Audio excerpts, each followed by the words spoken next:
जा रही है। तो दोस्तों जोरदार तालियों के साथ मैं बुलाना चाहूंगा Rachna Bhargava ma'am. Thank you Aditya ji, thank you for your warm welcome. और बहुत बहुत शुक्रिया आपका इतना अच्छा वेलकम करने का। साथ में मैं सबसे बड़ी बात थैंक यू करना चाहती हूँ सुरेखा दीदी और निशांत का, जिनके कारण आज मैं इस प्लेटफॉर्म पे हूँ और आपके के सामने बोल पा रही हूँ। और फिर एक बहुत बड़ा थैंक्स है समीर सर का और मैनेजमेंट का, जिन्होंने हमें इतना बड़ा प्लेटफॉर्म दिया है कि आज हम सब इकट्ठे होके इस पे आके कुछ सीख पा रहे हैं, कुछ सिखा पा रहे हैं। दोस्तों आदित्य जी ने बिल्कुल सही बोला, मोदी केयर बिजनेस है बड़ा, हम बहुत अच्छे से इसे कर सकते हैं, हम पे कॉन्फिडेंस होता है, हम सब कर लेते हैं, लेकिन जब हम फील्ड में उतरते हैं तब हमें प्रॉब्लम आने लगती है, क्योंकि प्लान हम दिखा सकते हैं, प्रेजेंटेशन हम कर सकते हैं, क्योंकि वो हमें करना है, हमारा मोटिवेशन लेवल अपने आप में बहुत हाई होता है। लेकिन जब लोगों से बात करते हैं जिनको अभी इसकी बिग पिक्चर नहीं मालूम होती है, तो उनकी तरफ से बहुत सारे डाउट्स, बहुत सारे ऑब्जेक्शंस आते हैं, जिनको सुन के हम घबरा जाते हैं। घबराना नहीं है दोस्तों, उनको बिग पिक्चर समझाना है। और अगर घबरा कर हमने हमारे एक्शंस कम कर दिए जो हमारे बिजनेस की जान है, तो ये हमारे लिए एक बहुत बड़ा बैरिकेड बन जाएगा। और इस बैरिकेड को तोड़ने के लिए, जैसा सर ने बताया कि आज का टॉपिक है ऑब्जेक्शन हैंडलिंग, हमें बहुत हेल्प करता है। अगर हमने इन बैरिकेड्स को तोड़ दिया, यानी इन ऑब्जेक्शंस को ओवरकम कर दिया, तो ये बिजनेस जो वैसे ही बहुत रिवॉर्डिंग है और रिवॉर्डिंग हमारे लिए हो जाएगा। तो एक सेकंड का मुझे टाइम दीजिए, मैं आपसे एक स्क्रीन शेयर करती हूँ।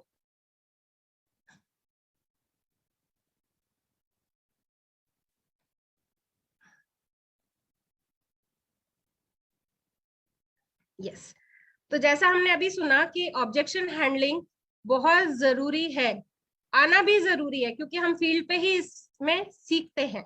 तो अगर ऑब्जेक्शन हैंडलिंग का बैरियर हमने हटा दिया, तो बस हमारी लाइफ में सक्सेस बहुत दूर है। और ये जो टॉपिक है, ये आपको बताने जा रहा है कि आप लोगों को सुने, ऑब्जेक्शंस को हैंडल करें, उनको रिवॉर्डिंग बनाते जाएं और अपनी सक्सेस बढ़ाते जाएं। तो नेक्स्ट स्लाइड जैसे जो हमारी है, वो कहती है objection is not about you, welcome you. दोस्तों ये बिल्कुल सही चीज है कि ऑब्जेक्शन हमारे लिए नहीं है, हमें इस बिजनेस का बिग पिक्चर समझ में आ गया है। तो जब हम लोगों से इसके बारे में शेयर करते हैं, तो उनके जो क्वेरीज हैं वो आना बट लाजमी है। और जनरली टेंडेंसी क्या कहती है, जब हम किसी को कोई अच्छी चीज बताते हैं ना, तो उसका सबकॉन्शियस माइंड में जो नेगेटिविटी है कि अरे इतना अच्छा कुछ हो सकता है, इतना इजीली कुछ किया जा सकता है, विश्वास नहीं होता उसको, और उसके कारण वो हम पे बुलेट क्वेश्चंस की आती है। तो आपको घबराना नहीं है, आपको खुश होना है कि जो क्वेश्चन पूछ रहा है वो यानी इंटरेस्ट दिखा रहा है, वो इन्वॉल्व हो रहा है और आपके टेस्ट में पास होता जा रहा है। वो आपका टेस्ट नहीं ले रहा है, वो आपके टेस्ट में पास होता जा रहा है, क्योंकि जितने क्वेश्चंस आएंगे वो बंदा समझकर आपको जुड़ता जाएगा। और कभी सेटिस्फाइड तो होगा नहीं, लेकिन उसका इन्वॉल्वमेंट आपके राइजिंग स्टार्स की कैटेगरी को बढ़ा देगा, और आप आगे जाके उसको एक बहुत अच्छे लीडर के रूप में पा पाएंगे, उसके साथ काम कर पाएंगे, वो भी सक्सेसफुल होगा और आप भी सक्सेसफुल होंगे। अब जो नेक्स्ट स्लाइड है वो कहती है don't have to answer objections, just handle them. हमको क्वेश्चंस को आंसर नहीं करना होता है। आंसर नहीं करना है इसका मतलब कि आपको उसको सिर्फ हैंडल करना है। आप जितने क्वेश्चंस का जवाब देते जाएंगे, उतने क्वेश्चंस और आते जाएंगे, क्वेश्चन पे क्वेश्चन आते जाएंगे, तो बस हैंडल करना है। अब बात आती है हैंडल कैसे करें। अपना मोटिवेशन लेवल बहुत हाई रखें और सामने वाले का भी मोटिवेशन लेवल हाई रखें, उसका बिलीफ सिस्टम बढ़ाएं, उसको खुद में बिलीव करना सिखाएं, सबसे पहले उसके सपनों में बिलीव करना सिखाएं, फिर कंपनी, इंडस्ट्री, सबके लिए उसका बिलीफ सिस्टम स्ट्रॉन्ग करते हुए उसके सपने बढ़ाएं और सपने पाने में उसकी मदद करते जाएं। भाई आपको प्राउड ऑफ परफॉर्मेंस रखना है। आप उस स्कूल के प्रिंसिपल हैं जिसमें सामने वाला अभी सिर्फ स्टूडेंट है, ये मान के करना है, गिवर एटीट्यूड रखना है, तो आपकी बॉडी लैंग्वेज से लेके हर चीज आपको बहुत सपोर्ट करेगी। जो नेक्स्ट स्लाइड है वो है prepare well for objections, they are going to come. भी जवाब नहीं देना है, लेकिन इसका मतलब ये नहीं मान लेना है कि सवाल आएंगे ही नहीं, ऑब्जेक्शंस आएंगे ही नहीं। ऑब्जेक्शंस तो आने ही हैं, उनको वेलकम करते हुए साथ में अपनी प्रिपरेशन पूरी अच्छी रखें। प्रिपरेशन अच्छी रखने से मतलब है कि तैयार होके जाएं, अपने सपनों को आगे रख के जाएं, जिसके लिए आप कर रहे हैं उनको आगे रख के जाएं, अच्छे अच्छे मोटिवेशन सुन के जाएं, टूल्स रेडी करके जाएं, जिससे जब आपके सामने क्वेश्चंस आए तो एक तरह से आपके पास पेपर लीक हुआ है, आपको सिर्फ दनादन लिखना है, ठीक है। तो उस लिखने के साथ में जब हम बात करते हैं तो बात आती है टूल्स क्या होने चाहिए आपके पास। मोटिवेशन स्टोरीज होनी चाहिए, आपके ब्रोशर्स रेडी होने चाहिए आपके पास में, वीडियोस हो तो बहुत अच्छी बात है, आजकल तो सब एक क्लिक पे अवेलेबल होता है। तो अगला जैसा क्वेश्चन करता जाए उसके लिए वैसे वैसे टूल्स रेडी करते जाए। फिर है आपकी बॉडी लैंग्वेज ऐसी होनी चाहिए कि अगले को लगे अरे ये तो बहुत कूल है, तो हमें मिस्टर कूल मिस कूल ही बन के रहना है, स्माइल के साथ में अपनी बॉडी लैंग्वेज को प्रेजेंट करता जाना चाहिए। एक चीज वाली स्माइल आपके फेस पे होनी चाहिए कि हाँ ठीक है, पूछते जाए और अगले को सुने, अगले को ऐसा लगना चाहिए कि आप उसको सुन रहे हैं, आप उसके क्वेश्चन से डर नहीं रहे, आप उसको सुन रहे हैं, समझ रहे हैं। थोड़ा सा गर्दन हिलाइए कि हाँ आप सही हैं। जब आप अगले से बॉन्ड बना लेंगे तो उसको ये चीज समझ में आने लगेगी कि हाँ ये जेन्युइन है, क्योंकि हमें यही मान के चलना है कि जो सामने वाले के क्वेश्चंस हैं वो आपको परेशान करने के लिए नहीं है, एक जेन्युइन क्वेश्चन ही वो आपसे पूछ रहा है, अपनी क्वेरीज को वो शांत करना चाहता है। और जैसे जैसे जब उनके जवाब आप देते जाएंगे, स्मार्टली ओवरकम करते जाएंगे अपने डाउट्स, उनके ऑब्जेक्शंस, तो आपके साथ एक बॉन्ड बनता जाएगा। नेक्स्ट बात आती है listen, accept the objection, summarise, simplify positively. सबसे बड़ी बात ना आज के जमाने में मियाँ बीवी भी एक दूसरे की नहीं सुनते, है ना।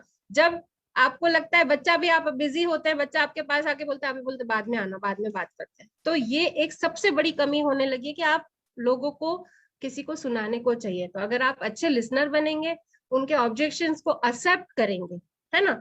अगला, आप बहुत प्रोफेशनल हो गए, आपको बात डायरेक्ट करनी आती है, लेकिन आपका जो प्रोस्पेक्ट है हो सकता है उसको ये चीज समझ में नहीं आती हो, वो अपने ऑब्जेक्शंस आपको 7-8 लाइन में लाके बताएगा। समराइज करना है, पहले ये चीज क्लियर करनी है कि आपने उसको ढंग से सुना है, समझा है, एक्सेप्ट कर लिया कि हाँ आपने ये पूछा है, समराइज कर दीजिए। और समराइज करके आपको वो चीज निकालना है कि भाई हाँ मैंने आपकी चीज समझ लिया और आपका ये क्वेश्चन है कि अगर अगले का नहीं हुआ तो आपका हो जाएगा ना। तो बस आपको वो विश्वास दिलाना है कि जिस जगह वो आके खड़ा है वहां पे उसके सारे ऑब्जेक्शन, सारे कंफ्यूजन आप दूर करने की क्षमता रखते हैं।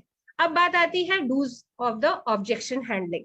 देखिए क्या करना है बहुत जरूरी है इस बिजनेस में। हम भी अनजान होते हैं, हम भी इस बिजनेस में नए होते हैं, लेकिन अगर हमें थोड़ा सा कई चीजों का हम ध्यान रख लें तो हम इस बिजनेस को और बहुत बुलंदियों पे ले जा सकते हैं।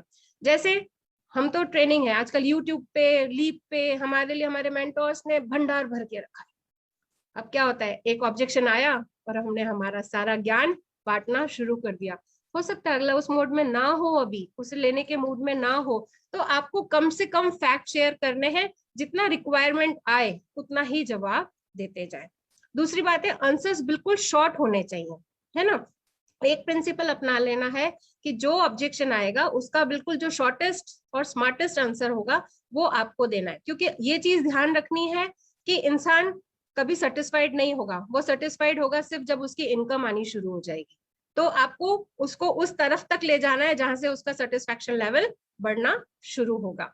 फिर गिव मिनिमम इंफॉर्मेशन भी एक इसका इंपॉर्टेंट पार्ट है। और keep focusing on next call. अगर क्वेश्चंस ऐसे आते हैं, देखिए कई सवाल ऐसे होते हैं जिसके जवाब हमारे पास भी नहीं होते, उसका जवाब सिर्फ सिस्टम से प्लग इन होना होता है। तो अगर आपके पास कोई ऑब्जेक्शन आ रहा है तो आप उसको नेक्स्ट कॉल, मतलब कॉल ऑफ एक्शन करिए कि ठीक है, अगर आपको ये प्रॉब्लम है कि आपके पास समय नहीं है, आप इस बिजनेस में कैसे समय दे सकते हैं, तो आइए हमारी कल की मीटिंग में हमारे मेंटोर्स हमें सिखाने जा रहे हैं। आप अपना टाइम फिक्स कर लीजिए, मीटिंग में से एक मीटिंग और निकाल लेंगे तो आपको इजी हो जाएगा। और फिर अब आपका हर आंसर उस प्रोस्पेक्ट का सपना बुनने वाला होना चाहिए, क्योंकि वो जो 5 साल से या 20 साल से 25 साल से उसने जितना अपना जीवन जिया है, आप उसको उस तरफ दिखाने ले जा रहे हैं जो उसने देखा ही नहीं है। तो ड्रीम बिल्ड करना और ड्रीम बिल्ड पूरा हो जाने की जो बीच का डिस्टेंस है, आपको नेक्स्ट स्लाइड जैसे बताएगी ये पॉइंट ए और पॉइंट बी। पॉइंट ए पे आज आपका प्रोस्पेक्ट खड़ा है, बहुत डिमोटिवेटेड है, बहुत कुछ करना चाहता है, नहीं कर पा रहा है, तो आपको लास्ट जो आगे के 5 साल है वो दिखाने हैं कि भाई पुराना जो हुआ उसमें हम कुछ नहीं कर सकते, लेकिन आगे अगर हम जैसा कहेंगे, हमारा मेंटोर्स जैसे कहेंगे, अगर आपने वैसा कर लिया तो निश्चित आपके सपने पूरे होंगे। फिर वो चाहे कार का हो, चाहे फॉरेन ट्रिप का हो, चाहे पैसिव इनकम कमाने का आपका जरिया हो। फिर आती है जो करना इंपॉर्टेंट होता है ना, उससे क्या नहीं करना चाहिए, वो इस बिजनेस में ज्यादा इम्पोर्टेंट होता है। क्योंकि क्या होता है, जब हम बात करने जाते हैं, कई बार हम ऐसी बात कर जाते हैं जहां पे हम अपने प्रोस्पेक्ट को शट डाउन कर देते हैं, वो उसके आगे कुछ सोच ही नहीं पाता है। तो जो सबसे पहला पॉइंट आता है, डोंट क्रिटिसाइज। देखिए, अगला हो सकता है आपकी बात नहीं समझ रहा हो, आपका टाइम बहुत ज्यादा ले रहा हो, और आप फ्रस्ट्रेट होके अगर उसको क्रिटिसाइज करने लग जाएंगे, या आपकी कंपनी की बुराई कर दी, आपके मैनेजमेंट की बुराई कर दी और आपने तैश खा लिया, तो वो गलत हो जाएगा। आपको पावर जनरेट करनी है अगले को, कि जितनी पॉजिटिविटी आप में है उतना ही अगले में ट्रांसफर हो जाए, अगले की नेगेटिविटी आप में नहीं आनी चाहिए। सेल्फ बिलीफ, इंसान सबसे पहले काम करने के लिए क्यों मना करता है? क्योंकि खुद पे भरोसा नहीं होता है। मैं हूं इसका सबसे बड़ा एग्जाम्पल। काम क्यों नहीं करा इतने साल? क्योंकि मुझे लगता था नहीं, मेरे बस का नहीं है। लेकिन जिस दिन मैंने मेरे में बिलीफ ले लिया, कोई बैरियर नहीं है मेरे आगे, ठीक है। फिर कंपनी में होना चाहिए बिलीफ कि भाई डायरेक्ट सेलिंग की कंपनीज, इंडस्ट्री इतना ग्रो कर रही है, तो आपके पास बहुत ऑप्शंस है, लेकिन राइट चॉइस होना जरूरी है, जिससे फेलियर के चांसेस कम हो। फिर अपने को ये मान के चलना है कि लॉ ऑफ एवरेज वर्क करे। तुम आओ बहुत अच्छा, नहीं आओ तो बहुत है हमारे लिए। जो हम एस डब्ल्यू के 5 रूल्स फॉलो करते हैं, वो सब यहाँ पे भी अपने मन में संभाल के रखना है। ग्रेसफुली एंट्री करिए, ग्रेसफुली एग्जिट करिए ऑब्जेक्शन में से। फिर है डोंट आर्ग्यू। बहस तो करनी नहीं है। सुरेखा दीदी कहती है ना, बेटा बहस नहीं जीतनी है, बंदा जीतना है, बंदे का दिल जीतना है। क्योंकि ये पीपल बिजनेस है, आप लोगों को प्यार से हैंडल करके, उनके साथ काम करके। देखिए एक चीज है, मैं क्योंकि एजुकेशनिस्ट हूँ, एक चीज समझाती थी। आप अपने सामने अपना हाथ क्लॉक घुमाइए, अगले को तो वो एंटी क्लॉक ही दिख रहा है ना। आप भी राइट है, वो भी राइट है, इसमें बहस की कोई बात ही नहीं है। ना वो गलत है ना आप गलत है। तो बस इस चीज को मान के चलिए कि सबका अपना अपना नजरिया होता है, सबका अपना अपना सोच का तरीका होता है, और उसी के आधार पर आप आगे अपनी सक्सेसफुल लाइफ जी। फिर जो लास्ट बात मुझे लगती है डोंट्स में सबसे इंपॉर्टेंट है, वो है डोंट हर्ट एनीबॉडी। किसी का दिल तो दुखाना ही नहीं है, ना ईगो क्लैश करना है, पैसे से तो हमें वैसे ही नहीं खेलना है, और फिर स्पाउस पे भी नहीं करना है ना। आपको अगर आपने किसी को हर्ट कर दिया, तो वो बंदा कभी भी, हो सकता है उसको बिग पिक्चर समझ में आ गई है, उसको अपना पोटेंशियल भी दिख रहा है, लेकिन ऐसे एग्जिट करिए कि जब भी वो मन बनाए बिजनेस का, वो पलट के आपको ही फोन करे, आपका ही नंबर उसने सेफ रखा हो। फिर बात आती है let the proof, tools, videos, do the rest. ये मैं पहले की स्लाइड में डूज में बता चुकी हूँ कि जो सिस्टम है वो यूज करना, री इन्वेंट कुछ नहीं करना है, उसे यूज करके आप अपना ऑब्जेक्शन हैंडलिंग बहुत अच्छे से कर सकते हैं। फिर बात आती है 5 स्टेप्स फॉर ऑब्जेक्शन हैंडलिंग। ये बहुत इंपॉर्टेंट चीज है ना। 5 चीजें हैं जिसका हमें ध्यान रखना है अगले से बात करते हुए। कम्युनिकेशन बहुत स्ट्रॉन्ग होना चाहिए, 2 वे होना चाहिए। उसके लिए क्या जरूरी है? फर्स्ट है पैराफ्रेज। पैराफ्रेज यानी अगले ने अपने ऑब्जेक्शन आपको देने शुरू करे, तो आपको उसी के ऑब्जेक्शन अपनी भाषा में उसको बताना है कि भाई आपने अगर मुझे बोला है कि आपके पास टाइम नहीं है, तो मैं सही समझा हूं कि कुछ और बात है। इसके 2 फायदे। पहली बात तो आप कंफर्म कर लेंगे। सेकंड पॉइंट जैसे इसमें दिख रहा है कंफर्म, तो आपने कंफर्म कर ली कि ये ऑब्जेक्शन नहीं, तो जैसे ही आपने एक ऑब्जेक्शन हैंडल करा, दूसरा भी आ गया, तीसरा भी आ गया। तो आपको मालूम होना चाहिए कि प्रोस्पेक्ट जेन्युइन है और आपको तंग नहीं कर रहा है। इसके लिए सबसे अच्छी बात है कि उसको क्लोज कर दो कि भैया आपका एक ही ऑब्जेक्शन है, अगर और ऑब्जेक्शन है तो वो भी बता दो, अभी बता दो, जिससे हम एक साथ सॉल्व कर ले। तो पैराफ्रेज एंड कंफर्म दोनों चीजें बहुत इंपॉर्टेंट है। फिर फील करना, यानी कि हाँ मैं सही कह रहा हूँ, आपकी प्रॉब्लम बिल्कुल जेन्युइन है, आप सही हो। देन फेल्ट, आपको ये जताना जरूरी है कि हाँ जब मैं आपके पॉइंट पे था, आज आप हो सकता है 10 स्टेप पे हो और आपका प्रोस्पेक्ट फर्स्ट स्टेप पे हो, तो उसको ये फील कराना है कि भाई जब मैं भी नया आया था तो ये सारी प्रॉब्लम्स मेरे भी थी, मेरे भी दिमाग में ये, लेकिन फाउंड, मैंने इन ऑब्जेक्शंस को ओवरकम कर लिया, तो आज मैं एसईडी लेवल पे हूँ, 37,000 रुपीज ले रही हूँ और खुशी खुशी बिजनेस बिल्ड कर रही हूँ। ये फाउंड है। आपने क्या पाया, हमेशा पाए पे ले जाकर छोड़ोगे कि वो क्या पा सकता है, तो आपका ऑब्जेक्शन हैंडलिंग इजी हो जाएगा। अब जो नेक्स्ट पार्ट आता है वो FAQs है। मतलब एक तरह से हम आपको पेपर बता रहे हैं कि ऑब्जेक्शन फील्ड पे ये 20-25 क्वेश्चन ही, मतलब यहाँ तो कम ही दिख रहे हैं, और घुमा फिरा के ही पूछते हैं सब कि भाई ऐसा नहीं हुआ तो ऐसा नहीं हुआ। और ये अभी मेरे 2 डायनेमिक लीडर्स आपको इसी ग्रुप में नेक्स्ट हम जो दिखाएंगे वो आपको दिखाने जा रहे हैं, पढ़ना नहीं है, प्रैक्टिकल सीखना है, ठीक है। फिर आता है how to close your prospects even before you start the present. अभी जो हमने पहले की स्लाइड्स देखी, इसमें हमने क्या करना है क्या नहीं करना है ये सीखा, लेकिन अब जो आगे मैं आपसे शेयर करने जा रही हूँ ना, वो चीज है कि हमें क्या करना है, कैसे करना है, ठीक है। तो कुछ एक टेक्निक्स हैं जो मैं आपसे शेयर करती हूँ। कितना अच्छा हो ना कि जब हम अपने प्रोस्पेक्ट से बात कर रहे हो, उसको कुछ डील कर रहे हो, और उससे पहले ही वो तैयार हो जाए कि हाँ मुझे मोदी केयर करना है। तो उसके लिए कुछ एक टेक्निक्स है जो हमसे शेयर करती हूँ आपसे। Selling is a psychological war. देखिए, आपके घर पे बेल डोर बजती है और आप जाते हैं और आपको एक सेल्समैन दिखता है। सेल्समैन की पूरी इच्छा होती है कि वो आपको अपना सामान बेच दे, और आप सोच रहे, जब वो बता रहा होता है तो वो सोच रहे, अपन सोच रहे होते हैं कैसे मना करें इसको, भगाएं कैसे, भगाएं इसको। तो ये एक वॉर है। बेचने वाला चाहता है कि अगला ले ले, और जो बायर होता है वो मना करने के कारण ढूंढ रहा होता है। तो आपको सबसे पहले माइंडसेट, यानी जो हमारा ये प्रीफ्रंट कॉर्टेक्स होता है ना, इसको अपनी तरफ कर लेना। अगर इसको कर लिया तो इंसान आपको ढंग से सुनेगा, और जब ढंग से सुना तो वो क्लोज भी होगा, ठीक है। 4 इजी स्टेप्स बताती हूँ कैसे आप अपने प्रोस्पेक्ट का दिल जीत सकते हैं।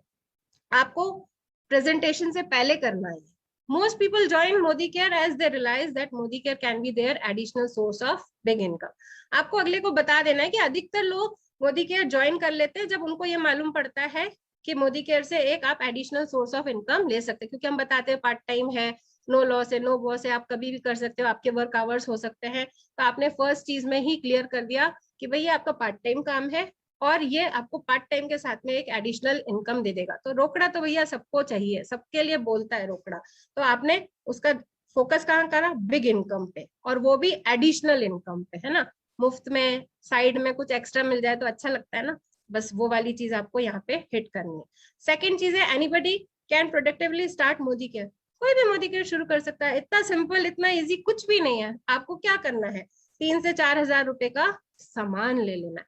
तो आपने उसको ये भी बता दिया कि भाई कोई भी कर सकता है, चाहे वो 5वीं पास हो चाहे, और करना क्या है आपको, करना यह है कि 3 से 4 हजार। क्योंकि जब हम क्लोज कर देते हैं बाद में बोलते हैं कि आपने तो हमें बोला था नो कैपिटल इन्वेस्टमेंट है। भाई घर का सामान तो खरीदना पड़ेगा ना, कुछ तो लगाना पड़ेगा तभी पैसा आएगा। तो आपने सेकंड पॉइंट में ये क्लियर कर दिया कि 3 से 4 हजार रुपए लगाने के लिए तैयार हो, तो आगे का अच्छे से सुनो।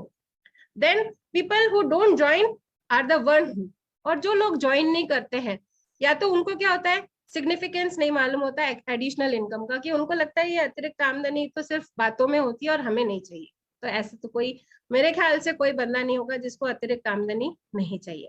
और या फिर उनके पास 3 से 4 हजार रुपए नहीं होते। तो सामने वाले का दिमाग आपने पहले बता दिया कि 3 से 4 हजार रुपए लगाने हैं, और ये भी बता दिया कि अगर आपके पास 3 से 4 हजार रुपए नहीं है तो इसमें हमारी प्रॉब्लम नहीं है, ये बिजनेस आपके लिए नहीं है। या फिर आपको अतिरिक्त आमदनी नहीं चाहिए, अपने ही खर्चे यूज करके, अपना ही सामान यूज करके अगर आपको पैसिव इनकम आए और वो आप रेडी नहीं है, तो फिर भगवान आपके भरोसे है।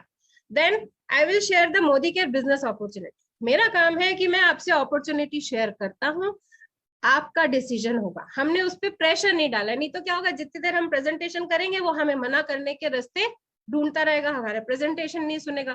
फिर ये अपॉर्चुनिटी तो एक बार सुनने से तो वैसे भी समझ में नहीं आती है, जब तक आप फील्ड में नहीं आते हो तब तक समझ में नहीं आती है। तो अपने दरवाजे बंद नहीं करने हैं, प्रोस्पेक्ट पे छोड़ देना है, क्योंकि हमें मालूम है लॉ ऑफ एवरेज वर्क करता है, हमारे लिए तो 14 पत्ते कहीं ना कहीं खुल ही जाएंगे, ठीक है। अब जो उसके बाद की बात आती है, आपने प्रेजेंटेशन दिखा दिया, प्लान दिखा दिया, एक टेक्निक से आपने बंदे को ढंग से सुनवा भी दिया कि आपने क्या बोला, लेकिन follow up, follow up is the key, सबसे महत्वपूर्ण चाबी है, जिसे फॉलो अप करना जरूरी है। क्यों जरूरी है, क्योंकि अधिकतर लोगों को, जैसे मैंने पहले बताया, समझ में नहीं आता है।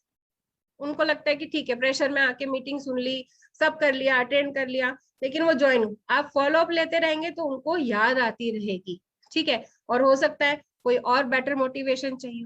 अब मेरी बात ले लीजिए, पैसा और मान सम्मान सब था, लेकिन जैसे ही वर्क लाइफ बैलेंस बिगड़ा, मेरे लिए मोटिवेशन क्या हुआ कि ऐसा काम हो जिसमें वर्क आवर्स मैं खुद मेरे लिए डिसाइड कर सकूं, तो वो फॉलो अप काम आया। फिर पेशेंस रखनी है, ऐसा नहीं है कि आपके लिए अगर एक अच्छा कोई प्रोस्पेक्ट आ गया तो यही आपको बिजनेस देगा। आपको सबके साथ मेहनत करनी है, सबके साथ बराबर बात करनी है, और पेशेंस रखना है। सबका दिन आता है, और अगर नहीं ज्वाइन हुआ है उसका दिन नहीं आया, आपका दिन तो बन चुका है क्योंकि आप मोदी केयर में आ चुके हैं। फिर रिमेंबर SW5 रूल्स, जैसे मैंने बोला था, सम विल, कोई आएंगे कुछ आएंगे, सम वोंट, कुछ नहीं आएंगे। हम मीटिंग में बुलाते हैं 15 जनों को बुलाते हैं, 5 जने आते हैं। फिर सो व्हाट, तो क्या हुआ, समवन इज वेटिंग, कोई आपका इंतजार कर रहा है। Start working with the next person, और अगर आपने जिनको बुलाया वो नहीं आए तो नेक्स्ट पर्सन के साथ में काम करना, अपने बेसिक एक्शंस लेना शुरू करते जाइए। अब एक और टेक्निक शेयर करती हूँ जो कि है form technique. Form is a technique helps you to conversate in a better way. देखिए, पीपल बिजनेस है, बातों का बिजनेस है ना, तो आप कैसे बात करते हैं, नहीं तो हमारे घंटों टाइम फोन पे वेस्ट हो जाता है। अगर हम इस टेक्निक को फॉलो करेंगे तो हम बहुत अच्छे से अपना टाइम मैनेज कर सकते हैं और टू द पॉइंट अगले को बता सकते हैं। नहीं तो क्या होता है, हमने फोन कॉल करा, हमें मालूम तो है कि आज इस भाभी को, गुड़िया भाभी को बुलाना है शाम की 6:30 बजे की मीटिंग में, लेकिन आपने पूरा आधा घंटा बात कर ली और पॉइंट पे आके तो उसको बातें दूसरी याद रह जाएंगी। 6:30 का टाइम जो इम्पोर्टेंट है वो समझ में नहीं आएगा। तो ये फॉर्मूला से हम अपने प्रोस्पेक्ट्स को इनवाइट करना और क्लोजिंग करना, दोनों में ये टेक्निक काम आती है, बहुत अच्छे से आप इसे यूज कर सकते हैं। फैमिली, आप किसी को फोन कॉल करते हैं तो ऐसे तो नहीं करेंगे, हाँ गुड़िया भाभी आप 6:30 बजे आ जाना बस, आज खत्म बात। नो, आप फैमिली की बात करेंगे, क्या हालचाल है, थोड़ा सा वार्म क्रिएट करेंगे और फिर उनको बताएंगे। जब वो अपने हालचाल बताने लगेंगे उसमें से आपको पॉइंट्स निकालने के, हो सकता है फैमिली में कोई प्रॉब्लम चल रही हो, हस्बैंड बीमार हो, फाइनेंशियल प्रॉब्लम हो, आपको वहां से भी बातें निकलती कि आप किस मोटिवेशन फैक्टर पे उसको इनवाइट कर सकते हो। फिर फैमिली के बाद आती है ऑक्यूपेशन। अभी कोविड में सबको मालूम है कि ऑक्यूपेशन की बहुत बुरा हाल हुआ है सबका, सबको फाइनेंशियल लॉसेस भी हुए हैं, चाहे वो कोई सा भी लेवल का बंदा हो, चाहे हमाल हो, मतलब जो डेली वेजेस पे काम करते हैं वो हो, चाहे बिजनेसमैन हो। तो आप ऑक्यूपेशन पे बात करके भी अपना इनविटेशन का तरीका पूछ सकते हैं कि भाई बिजनेस में लॉस चल रहा है, या आप हाउसवाइफ हो, आपके पास जो फ्री टाइम है प्रोडक्टिवली उसको कैसे यूज कर सकते हैं, आप उसमें से ही बातें निकाल के इनवाइट भी कर सकते हैं। क्लोजिंग का मैं बाद में बताती हूँ। रिक्रिएशन, भाई आपके सबके पास गाड़ी पैसा बंगला सब है, लेकिन उसको कमाने के लिए हस्बैंड के पास पैसा है लेकिन टाइम नहीं है, तो रिक्रिएशन, आपको मालूम है मोदी केयर तो फॉरेन ट्रिप्स ले जाता है। हम 5 से 7 हजार लोग हर साल 2 बार करने जाते हैं, एंजॉय करने जाते हैं, लोकल भी जाते हैं, मतलब नेशनल ट्रिप्स भी होती है। अभी हम गोवा जाने वाले हैं जैसे, और फॉरेन ट्रिप्स जैसे ही हमारा लॉकडाउन खुलेगा हमको फिर से फॉरेन ट्रिप्स मिलने लगेंगे, तो आप रिक्रिएशन पे भी ले जाके इनवाइट कर सकते हो। और फिर मोटिवेशन तो देखो, मोदी केयर में हमारे पास बहुत सारे, जितना भी हम सपने बुनते हैं, चाहे मान सम्मान हो, चाहे पैसा हो, फॉरेन ट्रिप हो, बंगला हो, अच्छी बच्चों की पढ़ाई हो, या आपको चैरिटी ही करने का सपना हो कि भाई आप किसी के लिए कुछ कंट्रीब्यूट कर सके, तो ये सारे फॉर्मूले पे आप बात करके उनको इनवाइट कर सकते हैं। क्लोजिंग के टाइम पे भी यही आएगा, अगर फैमिली के कुछ प्रॉब्लम्स है तो आप फिर से उनको मोटिवेट कर सकते हैं। ऑक्यूपेशन के नाम पे आप पैसे को लेके बात कर सकते हो कि भाई घर बैठे एक काम हो जाएगा, चलो भाभी करते हैं, 3 से 5 का टाइम आपका फ्री रहता है, इसमें काम करते हैं, घर बैठे बैठे पैसे आने लगेगा, भैया को फॉरेन ट्रिप ले जाएंगे। मैंने जो 2 गोवा क्वालिफाई करवाए वो यही करके कराए, वो अपने हस्बैंड को गोवा क्वालिफाई करवाना चाहते थे, गोवा ट्रिप ले जाना चाहते थे, उस खुशी में उन्होंने मेरे साथ गोवा क्वालिफाई किया। ठीक है, अब बात आती है रिक्रिएशन की, फिर से घूमने जाने की बात है, विदेश जाने का, क्यों डिजिटल उस पर देखें, अगर अगले का सपना रिक्रिएशन पे आता है तो आप उसको वो चीज कर सकते हैं। और फिर मोदी केयर है, आपको मोदी केयर का एक बिग पिक्चर दिखा देना है कि भाई यहाँ आ जाओ, सब सपने पूरे हो जाएंगे, मोदी केयर कर डाला तो लाइफ जिंगा लाला। तो ये था मेरा प्रेजेंटेशन जिसमें मैंने कुछ आप लोगों से चीजें शेयर करी हैं कि हम कैसे, मतलब डूज डोंट्स, और कैसे अच्छे से ऑब्जेक्शन हैंडलिंग कर सकते हैं। होपफुली आपको समझ में आ रहा होगा। और अब मैं आदित्य सर को वापस बुलाना चाहती हूँ जो आपको कैरी फॉरवर्ड करेंगे आगे का सेशन।